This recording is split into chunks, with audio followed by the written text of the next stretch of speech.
Hello friends, आज के इस रिजल्ट एनालिसिस में हम चर्चा करेंगे आईडीएफसी फर्स्ट बैंक के बारे में।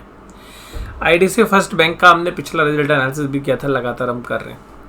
और पिछले रिजल्ट एनालिसिस में हमने जो आपके साथ चर्चा की थी वो ये की थी कि अभी थोड़ा सा ठीक करना शुरू कर दिया है, थोड़ी सी स्टेबिलिटी आ गई है। क्योंकि नहीं तो हर बार जो है मैनेजमेंट के प्रोमिस आते थे और हर बार प्रोविजंस बढ़ जाते थे, यानी कि असेट्स क्वालिटी का रिस्क जो है बढ़ता रहता था। और पिछले 2-3 साल से हम उम्मीद कर रहे थे कि भाई रिवाइव होगा। लेकिन अब देखिएगा पूरे इकोनॉमी में भी कंफर्ट है। आपने इंडसइंड बैंक के भी रिजल्ट देखे थे, इंडसइंड बैंक ने भी परफॉर्मेंस अच्छी दी थी, बाकी बैंकों में भी स्टेबल रिजल्ट थे। हालांकि अदर इनकम्स कमज़ोर थी, लेकिन इस बैंक ने अभी जिस तरीके से बड़े बैंक काम कर रहे हैं उसी तरीके से काम किया। और सबसे खास बात है कि जो एक्टिविटीज़ हैं अदर इनकम्स की, वहाँ पर भी जो है इन्होंने बाजी मारी है।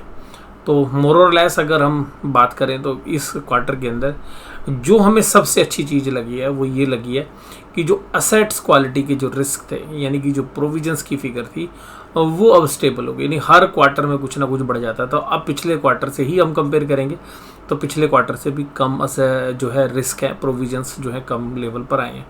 और जो मैनेजमेंट का प्रिंसिपल है 2-1-2, वो हम बातें करेंगे आगे चल के कि वो 2-1-2 क्या है, वो उसकी तरफ जो है बढ़ते हुए नज़र आ रहे हैं। अगर हम इनकम की साइड से अगर हम देखने की कोशिश करें कि भाई इनकम्स में बैंकों का क्या रहता है, तो बैंक अक्सर लोन देते हैं और लोन के ऊपर ब्याज लेते हैं, अपना पैसा आरबीआई के पास रखते हैं, बाकी दूसरे बैंकों को भी उधार दे देते हैं, एसएलआर पोर्टफोलियो में इन्वेस्टमेंट रखते हैं तो उन पे इनको ब्याज आता है। गवर्नमेंट के बॉन्ड्स होते हैं, गवर्नमेंट की सिक्योरिटीज़ होती है, वहाँ पे इनको ब्याज के रूप में पैसा आता है। फिर जो सर्विसेज देते हैं, क्रेडिट कार्ड की सर्विसेज देते हैं, एक्सचेंज करने की देते हैं कि भाई करेंसी एक्सचेंज कर लीजिएगा। आजकल तो आप देखते हैं फास्टैग की सर्विसेज है, तो फास्टैग के अंदर जो देते हैं कमीशन बेस्ड इनकम्स हैं इनके पास, जो बैंक गारंटीज़ वगैरह देते हैं उसमें, तो वो सब जो चीज़ें हैं मिसलेनियस इनकम्स के अंदर इंक्लूड होती है। इसके अलावा profit on sale of investments वगैरह जो है वो सब अदर इनकम्स में आती है। तो वहाँ पर अगर हम बात करें तो यहाँ पे पिछले क्वार्टर में जो इंटरेस्ट की इनकम्स थी वो 4553 थी, जो इस बार बढ़कर 4921 करोड़ हो गई। तो देखिए इसमें रेट ऑफ इंटरेस्ट भी बढ़े इस बार। तो जो लोन पुराने थे उन्हीं के भी रेट ऑफ इंटरेस्ट बढ़ गए, कुछ जो फ्लोटिंग वाले थे फिक्स्ड वालों के हालांकि नहीं बढ़े होंगे, तो इसीलिए इंटरेस्ट का खर्चा भी बढ़ना लाजमी था। तो 1884 से 2170, तो जो नेट इंटरेस्ट मार्जिन है वो काफ़ी आपको कंफर्टेबल नजर आएगा। तो इंटरेस्ट लेने और देने के बीच में, क्योंकि ये कैपिटल फर्स्ट वाला जो बिजनेस है वो भी इनकी बैलेंस शीट में, तो जहाँ पर ये 18 से 20% की रेट ऑफ इंटरेस्ट के ऊपर जो है कंज्यूमर का फाइनेंस करते हैं, जिस तरीके से बजाज फाइनेंस करती है, तो उसी पैटर्न के ऊपर जो रिटेल वाला बिजनेस है उस पर दोबारा से जो है इनका, क्योंकि रिटेल में फोकस बढ़ रहा है दोबारा से, क्योंकि रिटेल में इनका जो कोविड की वजह से जो मोबाइल फ़ोन्स हैं, जो हैंडसेट्स हैं, लैपटॉप्स हैं, कंप्यूटर्स हैं, मोबाइल्स हैं, मोटरसाइकिल्स हैं, वहाँ पर देखिए इनके एसेट्स क्वालिटी के रिस्क बढ़ गए थे कोविड के सिचुएशंस की वजह से। तो यहाँ पर अब जो है वो थोड़ा सा कंफर्टेबल हो रहा है। तो इंटरेस्ट मार्जिन इनका हमेशा अच्छा रहता है, लेकिन प्रॉफिटेबिलिटी नहीं आती थी क्योंकि स्केल का दिक्कत थी या एनपीए सबसे ज़्यादा दिक्कत होती थी। अब यहाँ पर देखिएगा 831 करोड़ से अदर इनकम से 855 करोड़ से, ये भी काफ़ी बढ़िया है। ये मोस्टली बैंकों की डिक्रीज़ हुई है या म्यूटेड रही है, तो म्यूटेड है से हम ये कह सकते हैं कि थोड़ा सा स्लाइटली बेटर है। और यहाँ पर अगर हम बात करें एम्प्लॉय कॉस्ट की, तो एम्प्लॉयज़ में बड़ा फोकस करते हैं, और अगर आप इनके एम्प्लॉयज़ से मिलेंगे तो एम्प्लॉयज़ काफ़ी खुश हैं इस बैंक के। और बैंक के अंदर एक सबसे खास बात ये होती है बैंक की आईटी कंपनीज़ के अंदर कि भाई बैंकों के अंदर और आईटी कंपनीज़ में लेबर टर्नओवर नहीं होनी चाहिए, यानी कि एट्रिशन रेट जो है लोअर लेवल पर हो। तो सिंपल सी बात यहाँ पर ये है कि एम्प्लॉय काफ़ी खुश है। अगर आप इनके एम्प्लॉय से बात करेंगे तो एम्प्लॉय की कॉस्ट जो है इनकी बढ़ी भी है 784 से 830 करोड़। हालांकि जो अदर ऑपरेटिंग एक्सपेंसेस हैं वो घट गए, यानी कि इन्फ्लेशनरी प्रेशर में भी वो रिड्यूस कर दिए और वो 1889 करोड़ से घटकर 1832 करोड़ से, तो तकरीबन 50 करोड़ के आसपास घट भी गए। तो ये जो पूरी चर्चा है इसके अंदर जो टोटल खर्चे निकल कर आए वो स्लाइटली इंक्रीज हुए due to the interest cost. तो 4833 करोड़ हो गए जो 4558 करोड़ थे पिछले क्वार्टर में। तो कुल मिलाकर जो ऑपरेटिंग प्रॉफिट्स है वो जो ग्रो कर रहा है वो तकरीबन 12% के आसपास कर रहा है। तो ये जो है काबिल तारीफ है, एक ही क्वार्टर में 12% के आसपास। और प्रोविजंस घट गए 307 करोड़ के 369 से। तो कुल मिलाकर भाई सब बल्ले बल्ले हो गए इस क्वार्टर में। और इस क्वार्टर में जो प्रॉफिट्स है वो इन्होंने रिपोर्ट किया 474 करोड़। तो आप ये उम्मीद कर सकते हैं कि अगले क्वार्टर में 500 से ऊपर जाने की पूरी संभावना है, 600 साढ़े 600 तक भी जा सकता है। और यहाँ पर जो रेशोज़ हैं, यानी कि जो EPS है वो 0.76 है, क्योंकि बैंक को ISOP बहुत देते हैं। मैंने अभी आपको बात भी हमने चर्चा की कि इन्वेस्टर फ्रेंडली भी जो है ये बैंक है। तो इस तरीके से अगर हम बात करें कि भाई इन्वेस्टर फ्रेंडली एम्प्लॉय फ्रेंडली भी है, और इन्वेस्टर फ्रेंडली तो मैं नहीं बोलूँगा क्योंकि अभी तो डिविडेंड ही नहीं दे रहे हमें। तो हालांकि जो एम्प्लॉय फ्रेंडली है उस एंगल से अगर हम देखें तो ESOP काफ़ी जाते हैं, तो ESOP की वजह से डाइल्यूशन हो रहा है। तो तकरीबन 75 पैसे का EPS आ गया।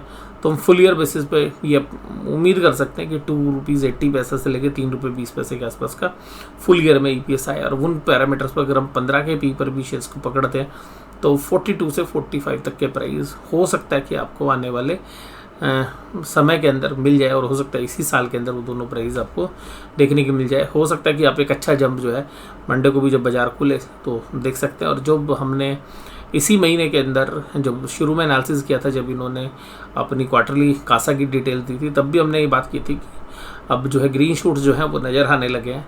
और ये काफ़ी समय के बाद हुआ है। तो अभी अगर पिछले 5 साल के जो भी रिजल्ट एनालिसिस किए हैं मैंने, उनमें अगर हम बात करें तो सबसे बेस्ट रिजल्ट जो है IDFC फर्स्ट बैंक के इस समय पर है। ग्रोस NPA भी जो है 3.36 हो गई है, घट के सिग्निफिकेंटली रिड्यूस हुई है। और इसके अलावा भी जो नेट NPA है वो भी 1.3% है। रिटर्न ऑन असेट्स भी 0.97 है, यानी कि 1 के आसपास है। और मैंने आपको बताया कि इफेक्टिव आपने निकालनी है तो प्राइस टू बुक वैल्यू से इसको डिवाइड कर दो तो तकरीबन 1 के आसपास है।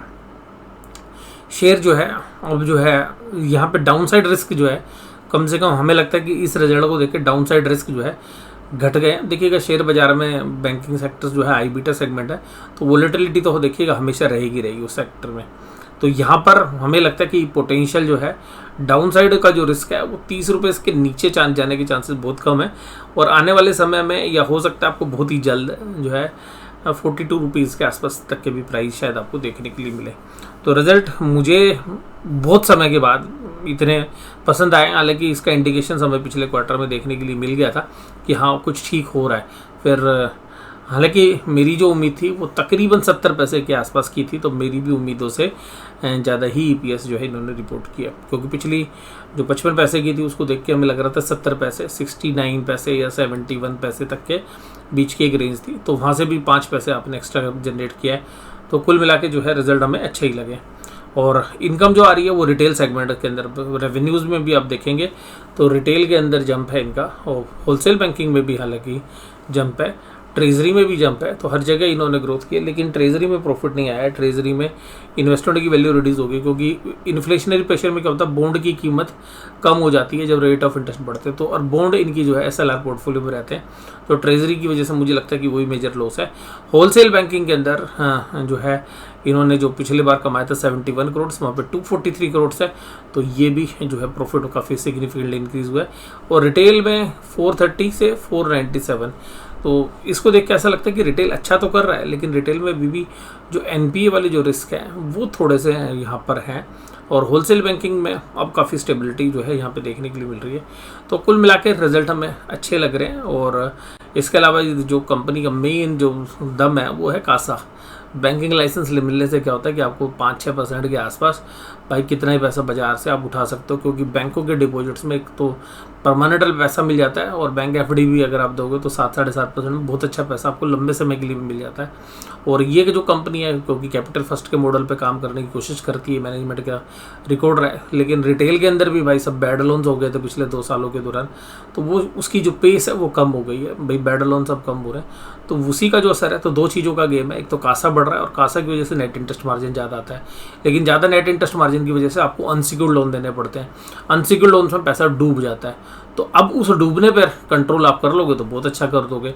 तो अभी हमें लग रहा है कि भाई थोड़ी सी कंट्रोलिंग जो है आई है।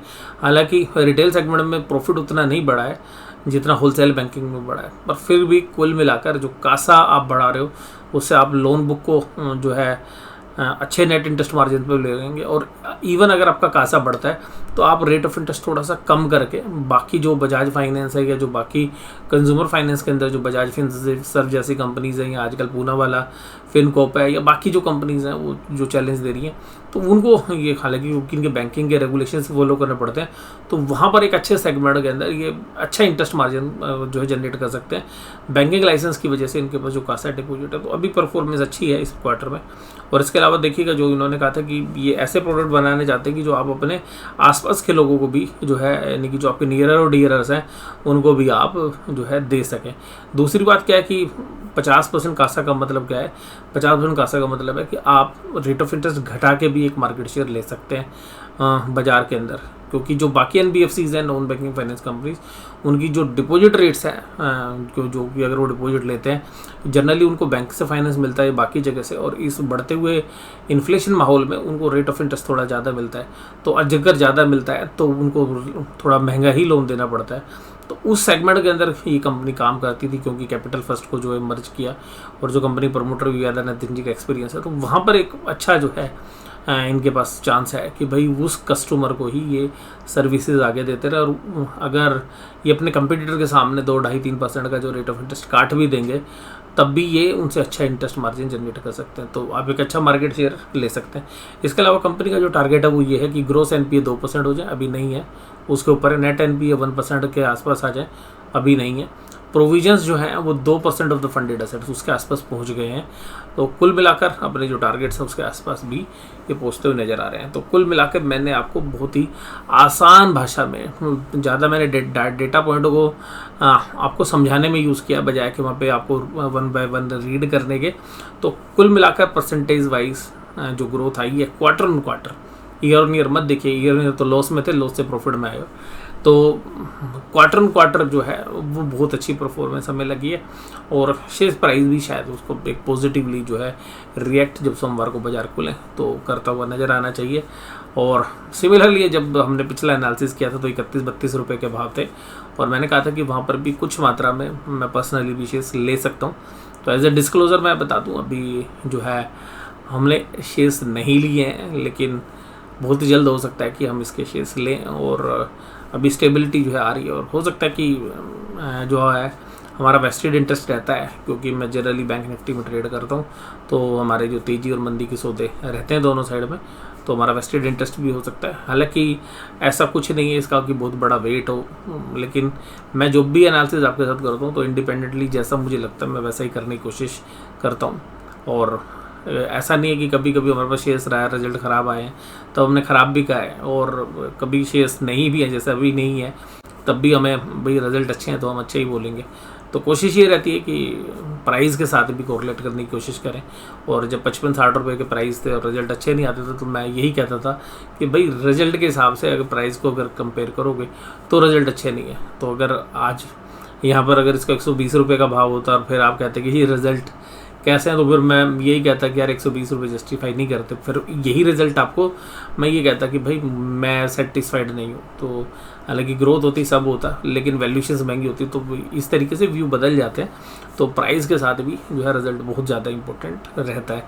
तो कुल मिलाकर आज की चर्चा जो है यहीं पे समाप्त करते हैं। आपके बहुत सारे जो हमारे जो व्यूअर्स हैं उनके मैसेज आ रहे थे, सर IDFC फर्स्ट बैंक का जो है रिजल्ट एनालिसिस करो, और तकरीबन 3:15-3:30 बजे के आसपास रिजल्ट एनालिसिस जो है होना चाहिए था, क्योंकि 3:30 बजे के आसपास जो है रिजल्ट आए थे। लेकिन मेरे थोड़ी अपनी भी कमिटमेंट्स रहती हैं, तो जिनकी वजह से जो है मैं तब नहीं आपके साथ ये वीडियो शेयर कर पाया।